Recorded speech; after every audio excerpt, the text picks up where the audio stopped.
A young political candidate bows in public, a road rage conviction surfaces, and a party decides to back him anyway.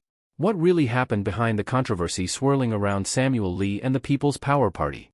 Stay with us, because this story has more layers than it first appears. On April 25, Samuel Lee, the 33-year-old candidate from the People's Power Party, was thrust into the spotlight when news broke that he had been involved in a road rage incident. It all traces back to February 2, 2022, when Lee, driving a red Mercedes at Lorong 4 Toa Payoh, failed to give way to a food delivery rider.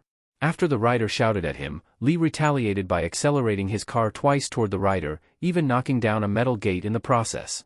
Faced with a flood of public attention, Lee stepped forward the very next day at a media doorstop in Ong Mo Kio. Addressing the issue head-on, he apologized directly to the victim, saying, "You know who you are, it's time for me to apologize for my misunderstanding back then." He bowed respectfully, an act rarely seen among political figures here. Lee disclosed that he had previously informed PPP chief Go Mengseng about his conviction, worrying it might damage the party's image.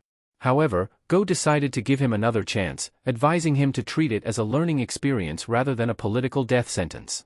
During the same session, Go defended the party's decision not to reveal Lee's past conviction earlier, stating that the offense wasn't serious enough to warrant a full public announcement.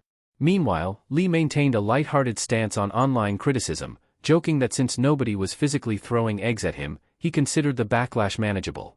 If it happened, he said, he would simply wipe it off and move on, a sentiment that Go supported with laughter.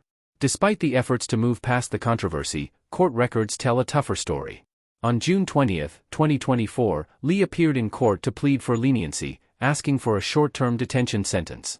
However, the judge found that Lee had persistently blamed the delivery rider, the police, and others, without showing sufficient remorse.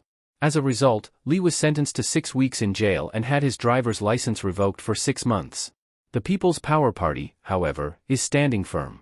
PPP Chairman Derek Sim reiterated that the party believes in rehabilitation and second chances, stating that Lee has accepted full responsibility for his actions. As this saga unfolds, it raises an important question: should a candidate's past define their future, or is the ability to change more important to leadership? We want to hear your thoughts. Comment below and join the discussion. If you enjoyed today's coverage, remember to like, share, and subscribe to 2230. Stay tuned for more detailed and thought-provoking news updates. Hit that notification bell so you'll never miss a story that matters.